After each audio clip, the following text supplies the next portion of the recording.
Kolkata resident వైద్యురాలు హత్యాచారానికి గురైన RG Kar medical కళాశాల అవినీతి పుట్టగా మారిపోయిందనే విమర్శలు వెల్లువెత్తుతున్నాయి.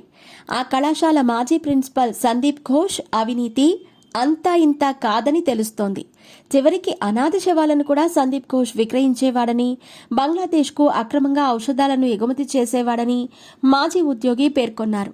వాడేసిన సిరంజులు, ఇతర సామగ్రిని కూడా రీసైక్లింగ్ చేసి సొమ్ము చేసుకునేవాడని తెలిసింది. గతేడాది వరకు ఇదే కళాశాలలో పనిచేసి ప్రస్తుతం ముర్షిదాబాద్ డిప్యూటీ మెడికల్ కాలేజ్ సూపరింటెండెంట్గా ఉన్న అఖ్తర్ అలీ పలు విషయాలపై ఈయనపై ఉన్నతాధికారులకు గతంలోనే ఫిర్యాదు చేశారు. తాజాగా ఈ ఆరోపణలపై ఏర్పాటైన సిట్ ఇటీవల అఖ్తర్ను విచారణకు పిలిపించింది. ఆయన ఫిర్యాదుల ఆధారంగా ఘోష్పై ఎఫ్ఐఆర్ నమోదయ్యింది. 2023 జూలై 14న అలీ రాసిన లేఖ ప్రకారం ఆసుపత్రి ఆస్తులను కాలేజీ కౌన్సిల్ లేదా స్వాస్థ్య భవన అనుమతులు లేకుండానే ఘోష్ లీజుకిచ్చేవాడు. ఇక వైద్యశాలకు అవసరమైన పరికరాలు, ఔషధాల సరఫరాదారుల ఎంపికలో బంధుప్రీతి చూపించేవాడు. కోట్ల రూపాయల విలువైన కొటేషన్ల విషయంలో కుమ్మక్కై అనర్హులకు ఇచ్చాడు. ఇక సరఫరాదారుల నుంచి 20% కమిషన్ పుచ్చుకునేవాడని ఘోష్పై అలీ ఆరోపించాడు. దీంతో పాటు పరీక్షలు తప్పిన విద్యార్థుల నుంచి కూడా సొమ్ములు దండుకునేవాడని ఆరోపణలున్నాయి.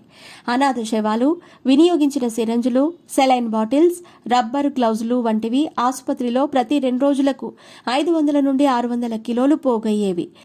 వాటిని ఇద్దరు బంగ్లాదేశీ వాసుల సాయంతో ఘోష్ రీసైక్లింగ్ చేయించేవాడు.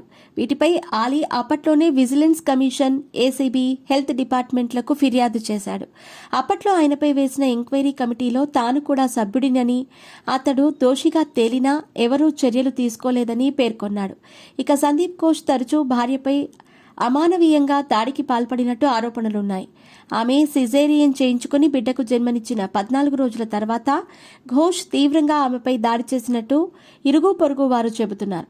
ఈ ఘటనలో ఆమెకు కుట్లు పగిలి తీవ్ర రక్తస్రావమైనట్లు కూడా పేర్కొన్నారు. తొలుత అది వారి కుటుంబ విషయమని పట్టించుకోని స్థానికులు ఆమె పరిస్థితి చూసి జోక్యం చేసుకున్నారు. వీధి మొత్తం ఏకమై ఆందోళనకు దిగినట్టు స్థానికులు చెప్పారు. చుట్టుపక్కల వారితో కూడా అతడు సక్రమంగా ప్రవర్తించేవాడు కాదని పేరుంది.